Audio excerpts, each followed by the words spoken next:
হরে কৃষ্ণ। গিরিধার কিচেনে সবাইকে নমস্কার আর ভালোবাসা। আজ রাধা মাধবের জন্য নিয়ে এসেছি ভাপা পনির। প্রথমে লোহার কড়াতে বড় বড় সাইজের পনির আর কাঁচা লঙ্কা ফেড়ে নিয়েছি। এইদিকে 3 চামচ পোস্ত, 1 চামচ সর্ষে, 4টে কাঁচা লঙ্কা বেটে রাখা হয়েছে।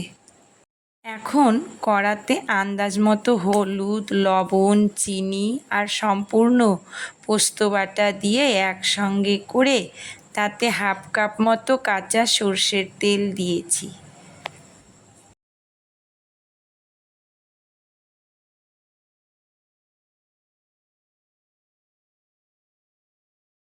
এবারে মিডিয়াম আঁচে ভালো করে মিশিয়ে নিয়ে ঢাকনা দিয়ে 10 মিনিট রেখেছি। ঢাকনা খুলে ভালো মতো ফুটিয়ে নিয়ে আরও 2টো কাঁচা লঙ্কা দিয়ে রাধা মাধবের পনির রেডি।